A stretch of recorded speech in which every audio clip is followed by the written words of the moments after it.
우리는 종교인들이 대부분 아주 황당한 사고를 가진 경우가 많습니다. 가장 합리적인 의식을 가져야 될 이 종교를 믿는 사람, 다른 종교는 말하지 않겠습니다. 여기는 우리끼리 있으니까 이 세상에서 가장 이치에 합당한 생각을 가지고 있어야 할 우리 부처님의 제자가 꼭 복권 당첨을 바라는 일확천금을 노리는 그런 황당한 의식을 가지고 있다 이겁니다. 어떤 하나의 동작이 몸의 모든 근육을 발달시키는 그런 동작이 있을 수 있는 것입니까? 그러고 나는 천년만년 살 수 있는 건강하게 현수를 누리는 그런 음식, 약, 운동 있습니까? 없죠. 만약에 있다고 우긴다면 그 사람은 어떤 사람입니까? 자기 생각에 도취된 사람이죠. 그죠? 부처님의 지혜를 여러분 불교에서 원만하다는 말 많이 들어보셨죠? 원만하다는 말이 여러분 부족함이 없다는 뜻이에요.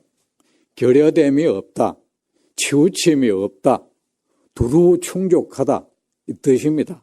부처님의 지혜를 원만한 지혜라고 합니다. 부처님의 깨달음을 원만한 깨달음이라고 합니다. 우리가 부처님이 얻으신 공덕을 부족함이 없는 공덕, 원만한 공덕이라고 합니다. 원만한 성취라고 합니다. 뭡니까? 부족함이 없다는 뜻입니다. 부처님께서 얻으신 그 지혜, 그 깨달음, 부처님께서 얻으신 그 공덕이 원만할 수 있는 것은 그것이 부족함이 없는 것은 결여됨이 없는 까닭은 부처님의 그 수행이 결여됨이 없었기 때문입니다. 하나의 수행도 빠뜨리지 않았기 때문인 것입니다.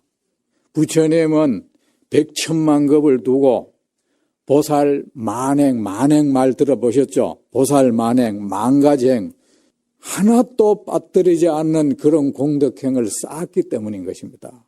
부처님의 몸이 그렇게 원만하게 빛날 수 있는 것은 바로 원만한 수행을 했기 때문입니다. 그런데 우리는 여러분 단 한 가지를 고집합니다. 그 한 가지를 하면 다 이룰 수 있을 것이라고 믿고 있습니다. 여러분 그 믿음 삿된 믿음입니다. 여러분 고집이에요. 여러분이 만약 확신하고 있다면 무지에 의한 확신이에요. 그 확신은 여러분을 불구로 만들어 버릴 것입니다. 여러분 참선도 마찬가지입니다. 여러분이 만약에 저 인적이 끊어진 곳에서 계속 죽치고 앉아 있으면 부처님이 얻은 지혜를 얻을 수 있을 거예요. 우리 지금 불교 문중에 이게 큰 병폐입니다. 스스로 불구자가 되는 길을 걷고 있습니다.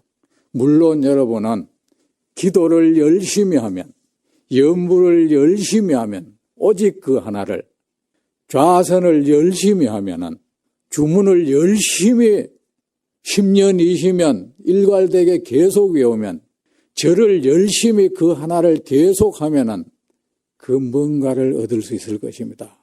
그런데 그것은 기분상의 일입니다. 실제가 아닙니다. 기분은 사라지지요. 좌복 위에서 천년만년 앉아있으면 그 무언가를 얻을 것입니다. 그런데 여러분 그 좌복 벗어나면 다 흩어져 버릴 것입니다. 부처님 앞에 저를 천배 만배 합니다. 어떤 희열을 맛볼 것입니다. 업장이 다 녹아내리는 그런 기분을 맛볼 것입니다. 그거 기분 문방만 벗어나면 없어져 버리죠. 맞지 않습니까? 여러분 경험하지 않았습니까? 그리고 그것은 마약과 같은 것이죠. 다음에 다시 그 기분을 한번 맛보려면은 그건 더 독한 마약을 먹어야 돼. 더 높은 강도를 요구할 것입니다. 여러분의 마음은 이미 거기 내성이 생겨버렸거든. 마약은 말입니다. 점점 더 강하게 더 많은 양을 먹어야 전에 맛봤던 그 기분에 빠져들 수 있거든요. 만약에 여러분이 주문을 열심히 외워서 그 어떤 경계를 맛봤다면 그 주문 안 외우고 그 공간 벗어나면 그거 없어져 버릴 것입니다. 여러분 이거 굉장히 중요합니다. 우리는 기분 노름하고 있습니다. 우리가 공부한다는 우리 사람들 사실 어떤 기분 노름하고 있다는 거예요. 여러분 그 기분 놀이 이제 그만하세요. 그 기분 여러분의 삶 향상시켜 주지 못합니다. 그러니까 평생을 해도 자기 나름대로 뭐 얻었다고 하는데 보세요. 어떤 사람 만나마 어떤 사람의 칭찬과 헐뜯음에 더욱 민감해지고 그래 놓고는 뭐라고 합니까? 식이 맑아진 거래. 그렇게 합리화하지 마십시오. 식이 맑아져서 그렇다면은 여러분이 맑아졌다면 부처님만큼 맑아졌겠습니까? 그럼 부처님은 몇 사의 성질 부리고 살겠네. 그러면 그러죠. 과도기적인 현상이라고 자꾸 그렇게 잘못된 것을 자꾸 온전한 것처럼 해석하지 마십시오. 잘못된 것은 잘못된 것이에요. 그래가 식이 맑아져가 예민해졌다는 거야. 예민해지기는요, 약해졌죠. 여러분의 마음이 병들어가고 있는 거예요. 몸이 병들면은 면역력이 약해지면 어떻게 되죠? 조그마한 충격에도 병이 들어버리죠. 여러분 몸살이 나면 다른 사람은 괜찮은 그 온도의 추위를 느끼고 온도 높이라고 난리를 부리죠. 우리가 공부를 잘못하면 그런 식으로 계획하는 겁니다. 그러면서 자기 나름대로 내가 어떤 경계를 맛봤다는 거야. 무슨 맛을 봤는지. 그러면서 의시됩니다. 그러는 동안에 여러분 무지는 더욱 깊어가고 그 번뇌 점점 두께를 더해갑니다.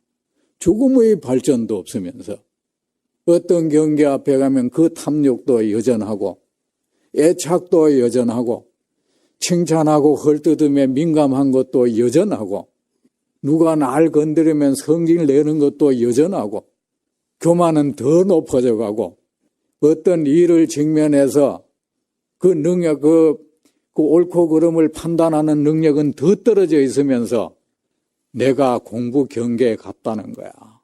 이 세상에 그런 황당한 주장이 어디 있습니까? 보살행을 하십시오. 어느 하나 하면은 다 이루어진다고 하지 마십시오. 기분놀이 그만하십시오. 그리고 보살행이 무엇입니까? 보살행이 참 많습니다. 근데 그 중에 대표적인 것이 6가지입니다. 부지런히 세상 사람들에게 내 가진 것 베푸십시오. 그렇게 해서 그 탐욕 실질적으로 자꾸 다스려 가십시오.